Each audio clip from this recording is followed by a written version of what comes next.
People who have had sex with someone with a disability of some sorts. What was different about that experience? Ex-boyfriend of mine had a seizure as a baby and lost all use of his left arm, and it atrophied. Didn't bother me at all. Definitely didn't affect his performance either, though I don't remember ever have sex missionary. He also worked as a landscaper and did more with one arm than I do with both of mine. Good person, but had anger issues. I don't know if this counts, but I dated a girl older than me who had some sickness that made her bones brittle. Also she had some minor autism. When it came to sex you had to be very gentle to not break her. Was an interesting experience when you were a young eager man.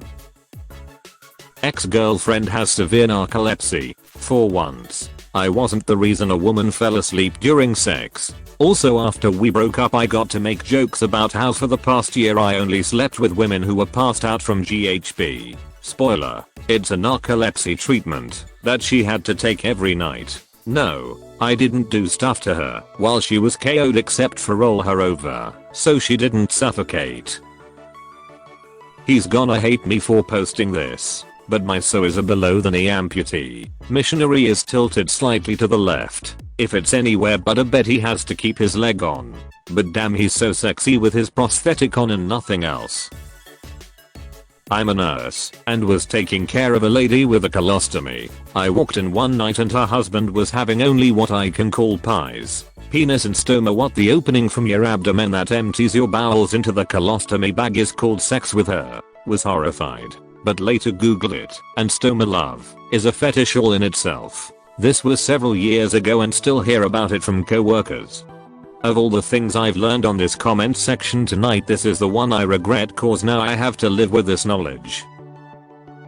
I myself was born with a heart defect that causes me to get really tired really fast. Sex can be hit or miss because of this. Most positions I'm okay with. The problem is, if my wife and I are having sex someplace other than a bed. For example, sex in front of the fireplace is a no-go cause. If I have to support myself for an extended period of time I turn blue from lack of oxygen and well no more sex lol. My blood pressure, being what it is, also can cause issues with performance. But luckily my wife and I know what each other likes, so it doesn't take long. Ain't no marathon sessions going on in this bedroom lol. First, my condition is called tricuspid atresia. It's a birth defect of the heart that causes the tricuspid valve in the heart not to form properly. So basically what that means is that the part of the heart that normally sends your blood to your lungs to get oxygenated isn't there. So you get no oxygen in your blood, which causes me to get tired. I've had multiple open heart surgeries to correct this. First one at 3 days old. So for me, it's pretty hard to do even the simplest of tasks sometimes because of this. It's gotten easier as I've gotten older. My cardiologist has even mentioned I'm very high functioning for someone with this condition. Even still chasing a 3-year-old while having this condition is rough. Second, yes, my wife is very understanding and there are times where we are unable to finish. Now most times when this happens I've usually done enough to get here there, but for me it's not happening. She feels bad for me when this happens, but she has stated that usually whenever we have sex a few days later after a failed attempt on my part one try to go longer than usual, and she has told me that I don't need to feel like I need to make up for anything. We've even had times where she wants me to just finish and not worry about her, but me being me, I can't do that, so I help her after I've finished. Also yes, we have used toys in the bedroom. We have tried other positions that are easier for me. Missionary is best cause it doesn't put a lot of strain on me to try and support either myself or her. Plus the wife likes that one best anyway. For those who have mentioned that they as well get tired fast, if you think it is something going on with your heart, don't wait around.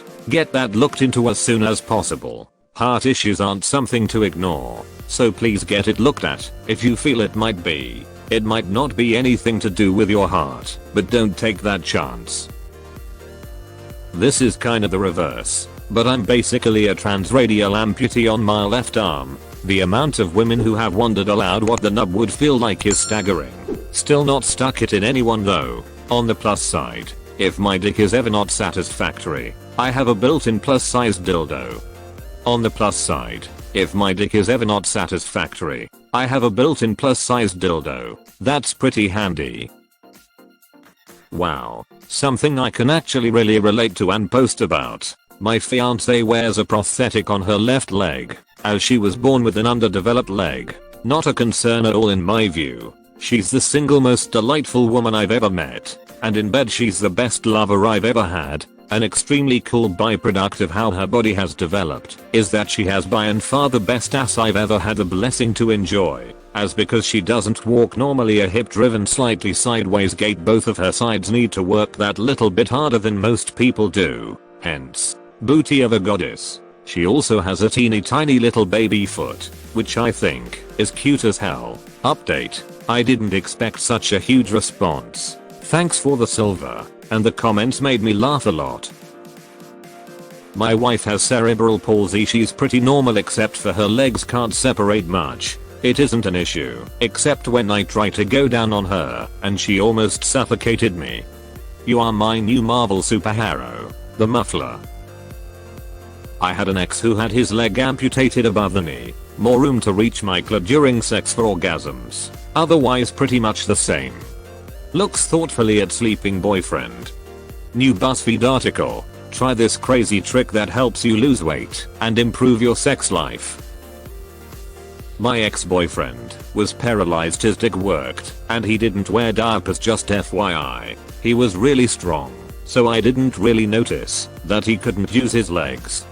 I don't know why I'm imagining a centaur character except half squid. Probably because you're trying to achieve the fourth nut of the evening. I fucked a guy with type 1 diabetes once. His blood sugar dropped super low during the act, and he was feeling it. His monitor alarms were going off and everything. We had to stop and go out to eat right away.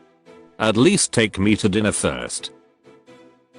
My first serious relationship was with a girl who was a type 1 diabetic for about a year. Whenever we had sex I had to be careful not to hit her insulin sites, which was sometimes difficult because they moved around her body and she liked it very rough. Before sex she would just tell me something like, my site is on my ass so try not to hit it, and I'd stay clear of it. During my first few times having sex outside of that relationship I would sometimes think, I wonder where her site is so I can avoid it, before slapping myself for being stupid. My so has PTSD pretty bad. Some things can really trigger her, certain sensations especially, so I have to shave, and if we are doing more serious things it's good to have lights on, so she has a sense of space. Sometimes I have to stop and comfort her until she stops dissociating. But I don't mind. Over time I've learned what triggers it, so it doesn't happen much anymore. I'm a disabled guy and I've never had any complaints when it comes to performance. The tricky part is sustaining a relationship while accounting for additional needs. Long term it can get stressful and cause the relationship to break down.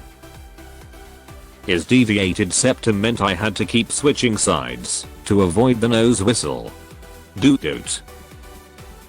I dated someone with an inoperable brain tumor once. We hooked up for the first time drunk after a Halloween party and were full on going at it until she had a major tonic seizure. Unfortunately she had failed to mention to me that she had epilepsy and I freaked out thinking something was horribly wrong. When she finally came to, she explained that it rarely happened during sex and was actually a very good thing. So I got to check off orgasm-induced seizure from my bucket list. I have partial paralysis in my legs after an injury. I can't think my way into being turned on. I need to be touched because it's all physical. Hasn't been problem with both the men and women I've been with. However I still have yet to be eaten out in my wheelchair lol. Meals on wheels. A near-deaf girl I dated often forgot about the volume of her voice. I couldn't look the neighbors in the eye after that. One time my ex-wife, who had regular seizures, had said hit me in the face, so I reeled back and slapped the shit out of her. Later I found out she had said it's in my face, as in, her seizure had spread to her face. We had a laugh about it later, but it was a sticking point for a while that I'd slapped her during a seizure. My boyfriend has muscle weakness issues. Just means some positions don't work out for him. And he can't pick me up usually. Not a huge deal though. He also has Tourette's. and one time let out a loud screech in the middle of getting busy. Had a good laugh over it. Killed the mood though. Be me. Pull hot normie. Get sex. Re halfway through. I'm in a long-term relationship with a fabulous woman who is paralyzed from the neck down. I did perceive her disability to be a bit of a disqualifier before our relationship. I was a powerlifting gym bro and pictured being with a similarly ripped gym girl who could keep up with me and challenge me, like we could build our relationship around our fitness commitments or some bullshit. But my girl won me over almost effortless with her intelligence, wit, and personality. Nobody can make me laugh like she can, and certainly no one can challenge me to be a better person like she can. As for the gym stuff, my physical strength ended up pretty useful in helping to move her around and keep her comfortable, and she thinks I'm sexy. In a way, it seems I was training for something I could have never anticipated. The sex is fun. She's kinky and very visually oriented, but aside from the obvious above the neck stuff, there isn't a lot of physical feedback she can give. That can make it difficult at times. And there's always the risk of hurting her by getting too creative with positions. We were a lot more adventurous at the start of things, but through a few painful learning experiences we've found what works and what doesn't. She's in pain a lot of the time, which somewhat limits how much we can do. It's unfortunate, but we have developed some pretty good communication skills. When it's good, though, it's unbelievable. She's my best friend and I wouldn't exchange her for anyone. Both my girlfriend and I are pretty badly asthmatic, so like sometimes after we finish we both go straight for the inhalers. It's still great though.